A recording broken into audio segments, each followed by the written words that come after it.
Hello and welcome back to One Trek Mind with me, Raptor. And me, Michael. And today we're going to be talking about who we think is the most bad character on The Next Generation, the character we like the least, shall we say. And that could be for any particular reason, whether it's their poor writing or whether it's just because we just don't like them. There's no holds barred with this particular contest, and we thought we would start with Next Generation since, it's one of those crews that everybody knows quite well. And we're going to do a video like this for every single series crew. Do be aware, I have a horrible case of something, Andorian flu, maybe, whatever it is, so I might sound a bit weird today. Michael, I will let you start with who you think is the most unlikable character in the Next Generation. Well, is it least favorite or most unlikable? Because those are two very different things for me. I think the terms of the discussion was least favorite, so... In that case, unfortunately, it's going to go to Geordi LaForge. What? Okay, the comment section just exploded like Voyager ramming into something. I personally think he's one of the weaker written characters. He has no character arc of really any kind. Essentially, he's the same at the start of the show as he is at the end, which to me makes him a fairly weak character. I find him very likable. I enjoy a good scene with Geordi, but I think in terms of a really well-established character who has a clear trajectory, that is not him. He does also... How do I put this? The two episodes that deal with his pursuit of Leia Brahms are also cringy, but also borderline creepy behavior. Yeah, they certainly paint him in a bad light. He comes off as very much as a creep, and it did not age well. Definitely hasn't aged well, no. He doesn't have that many episodes devoted to him, does he? Apart from those two, there's the one with his mum, and that's really about it, I think. I mean, obviously his main role in the series is to dish out Trek no babble when required, but he does have that friendship with Data, which is, I think, important for Data's character at least. Yeah, I think he's very likable. His friendship with Data, his relationship with Worf, he's always a welcome addition. He just has no character development, really. He just is Geordi, which even characters like Picard, I would say, have more of an arc. Worf definitely has a better arc. Even Deanna Troi, as weakly written as that character is, does see a pretty noticeable change from how she starts on the show to how she ends. But Geordi is just Geordi. He is just a constant through line, always is the same. So for those reasons, I would say he's my least favorite character. He's probably the least interesting. Do you think he's the weakest of the legacy show engineers? Yeah, I would say so. Because again, I think O'Brien has a better story arc and stories within DS9. I think B'Elanna is a way more interesting character than Geordi and has a pretty good arc throughout her course of the show. Or at least, I shouldn't say that. She has the same arc multiple times, but it's a decent arc to have. So she at least has that. And I love Trip, so I would definitely put Geordi at the bottom of the list for the engineers on the legacy shows, personally. In terms of likability, I wouldn't. But in terms of being a well-written character, yes, he's bottom of the list for me. Who is yours, though? I think I know. This is also going to blow up the comment section, but my least favorite character on The Next Generation is Dr. Beverly Crusher. I knew it. There are multiple reasons, and I want to defend myself by saying 50% of the reason I don't like her is not Gates McFadden's fault. At the end of the day, and I think it cannot be disproven, The Next Generation really didn't know how to write its female characters with any sort of depth. Tasha Yar, Deanna Troi, and Dr. Crusher, for a lot of the show, got very little sort of development. For a lot of the show, Deanna Troi was just there to fill some shit, which is not my words. Those are literally the words of Jonathan Frakes when he was doing the captain's talk with Kirk, Picard, and Spock. That's literally what they referred to her as on set, feeling shit. And that's all she did in the show. Tasha Yar obviously had a very ignominious end. So yeah, 50% of the reason I don't like her is I think solidly because The Next Generation didn't do a good job. However, the other 50% strictly comes down from she's just so wet. As a doctor, I couldn't imagine her fighting her way out of a wet paper bag. That's the idiom I want to use here. She's so wet, she's so sort of flowery, soft-spoken.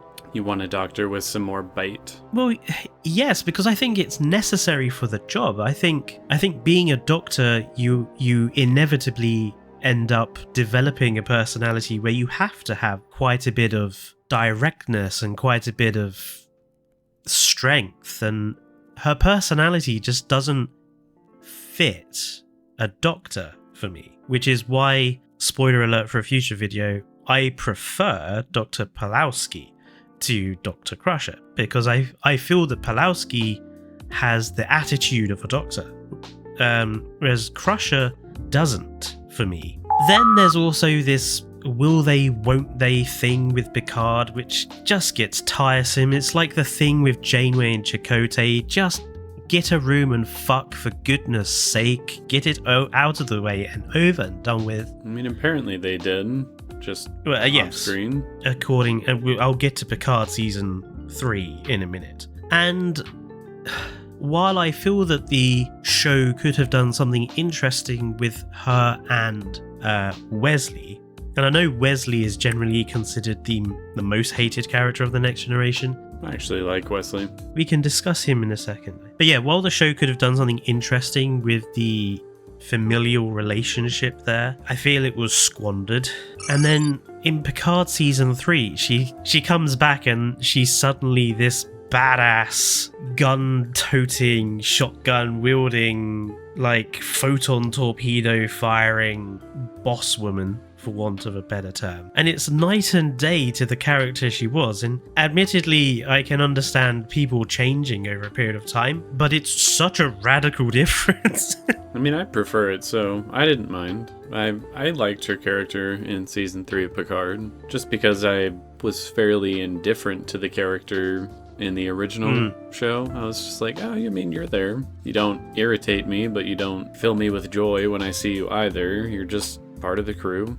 Inconsequential in my view. But in season 3 of Picard, I enjoyed that she had a presence. Like she did take charge of certain situations. And like I say, some of this is probably down to the writing team in the first place. But yeah, as a result, she just ends up being one of my least favorite characters. And she is in what is generally considered the worst episode of TNG, apart from the racist one, which is the ghost sex, the ghost fucking one, which has become the meme for her. To be fair, I think every character has been in their own bad episode, maybe worst episode of the show, because it's got a few in there where, again, it either didn't age well or it wasn't good to begin with. So don't really blame her for being in the worst episode. Or I don't even know if it's my worst episode. At least that one's kind of funny to me. I think if you discount the really obvious racist episode, which inevitably is the worst because it's just such a racist episode. It's pretty bad, yeah. I think underneath that one, I would probably put the ghost fucking one. I would have to go through a list and look. There are a lot in that show that baffle me. Let's briefly discuss Wesley. Wesley is the one, I think, that the fandom generally considers to be the worst character or least favorite. Which I think is unfair. I honestly have always kind of liked Wesley as a character.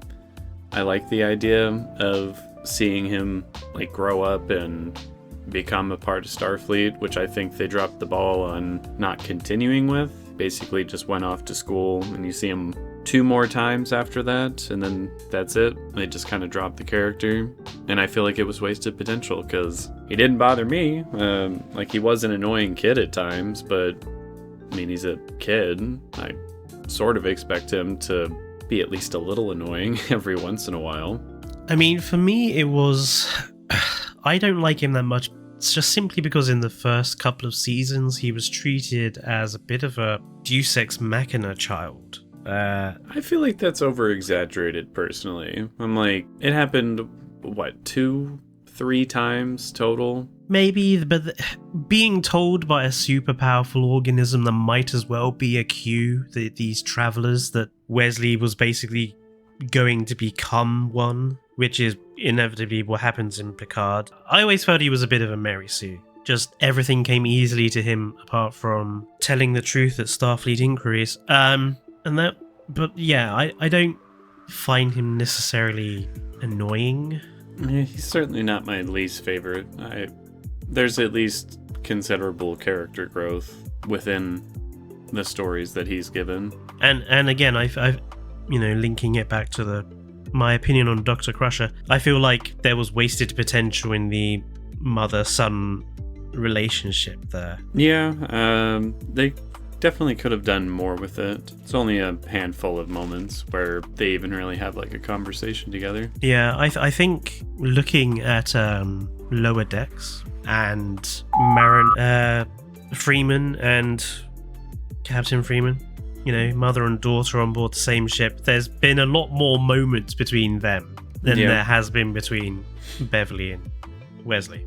I mean, I think they benefit as well from a storyline that puts them at odds with each other, which is something they refused to do on TNG with their characters. They wanted it to be very much like a healthy, normal, nice relationship between the two, which ultimately just made it kind of boring, which is my biggest issue with Geordi, is I think his overall story is very boring because there isn't really a story. He's just there doing his thing. He's reliable Geordi. Which is a bit of a shame considering Geordi was supposed to be, the blind representation for the show.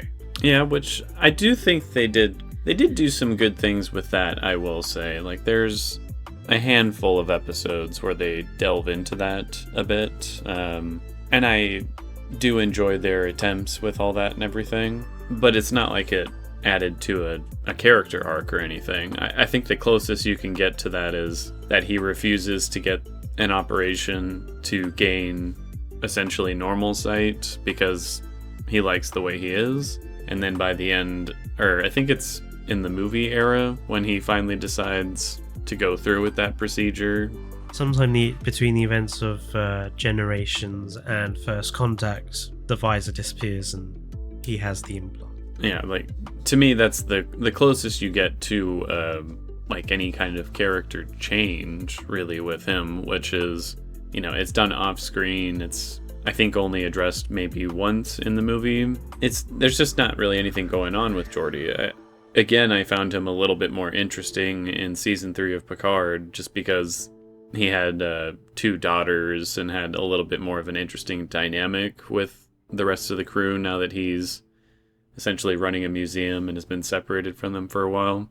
But even there, I didn't find it super compelling or like one of the best characters on that show. So again, Geordi is just a very likable character that I want to clarify I do like a lot. He just doesn't really have a story. So I think by default is the weakest character, which I think you could even make a slight argument for Beverly Crusher not having much of a story either. There's not a huge change that you see with her. I mean, you could argue that Phlox doesn't really go through a huge change either in Enterprise, but he's more of an interesting character of himself. Agreed.